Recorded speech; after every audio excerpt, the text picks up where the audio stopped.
Por que você continua indo em frente? Por que você luta contra os passos que são cada vez mais difíceis de dar? Por que você continua correndo, apesar das pernas trêmulas, dos braços sem força, do pulmão em chamas, do coração palpitante e do cérebro urrando que você pare? Por que você continua olhando para frente, com suor e lágrimas no rosto, puxando cada molécula de oxigênio possível a cada já fraca respiração? Por que você não olha para as coisas que ficaram para trás, mas avança para as que estão diante de você?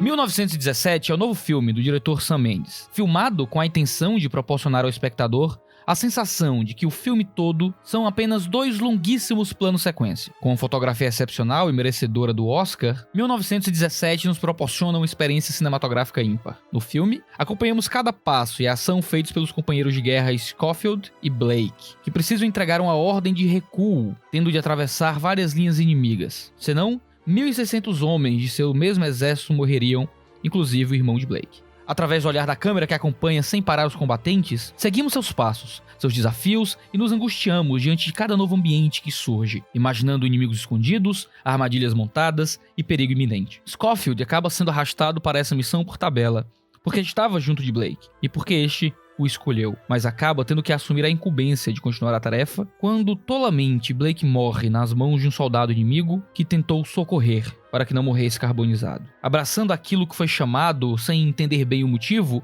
Schofield prossegue, tendo que correr contra o tempo porque a mensagem tinha que ser entregue em menos de 24 horas. Fica evidente o esforço que Schofield faz para continuar. Muitas vezes ele preferia estar em casa com sua família.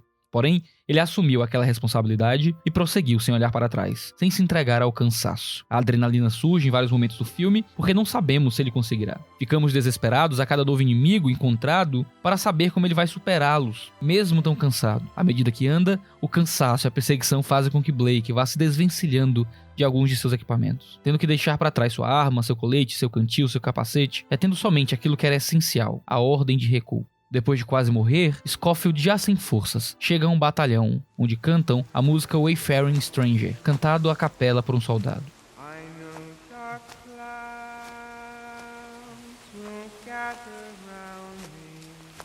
Em uma das estrofes, a música diz: "Estou indo para lá ver meu pai, e todos os amados que se foram. Estou apenas percorrendo o Jordão. Estou apenas percorrendo para casa." A música fala de um homem que caminha de volta para sua casa, já desgastado pelas perdas e ansioso para rever o pai. O homem perdeu amados, o homem sofreu, o homem passou pela vida, mas está indo para sua casa, ver o seu senhor, o seu pai, ansioso para encontrar o Redentor. A música reflete o estado dos combatentes de guerra. Em 1917, a Primeira Guerra Mundial já estava no seu 3º ano. Os exércitos estavam cansados. Muitos já haviam se perdido. Eles não sabiam quando aquela guerra, que envolvia grandes potências, acabaria.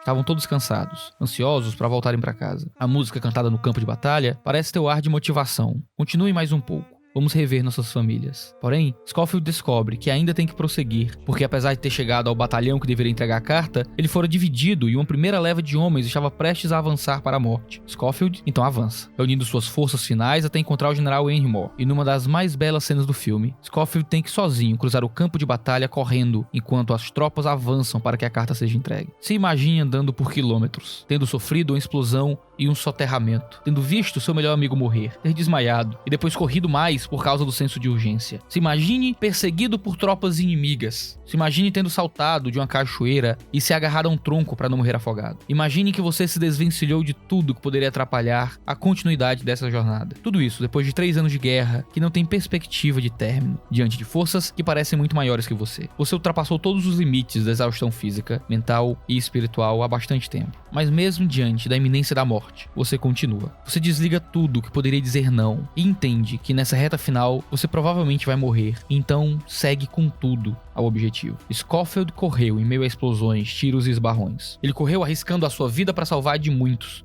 Ele correu enfrentando a morte por causa da responsabilidade que assumiu, quando nem mesmo entendia por que foi escolhido. Ele correu a despeito das perdas, das dores, do desgaste. Ele correu porque estava ciente da importância do que detinha, literalmente junto ao seu coração. Ele cruza o campo de batalha e chega até o general. Depois de uma discussão, o general atende a ordem da carta. Os homens são salvos. Schofield vê o irmão de Blake lhe dá a triste notícia de sua morte. E o filme termina como começou, com Scofield descansando junto a uma árvore, pensando no dia em que reveria sua família. Ele combateu um bom combate, ele completou sua missão, ele guardou o que lhe era mais precioso. Em 1918, a guerra acaba. Eles estavam a 1 ano somente da conclusão. Talvez, sabendo disso, os combatentes tivessem dado mais de si. Talvez eles tivessem procurado energia onde nem sabiam que tinham. Talvez eles tivessem encontrado força para continuar. Infelizmente, outra grande guerra viria, e depois dela, outros conflitos humanos. Nenhuma dessas guerras solucionou totalmente o problema da humanidade. A Real Grande Guerra continua, e a sua batalha final ainda será travada. Muitos já morreram, muitos estão cansados, muitos estão indo para a morte, muitos estão desgastados, mas o nosso Deus é o Senhor dos Exércitos. O nosso Cristo voltará com sua espada para definitivamente derrotar os seus inimigos. Ele sentará em seu grande trono branco e julgará todos os povos que se opuseram contra ele. Ele levará para si todos os combatentes que perseveraram apesar dos limites do cansaço.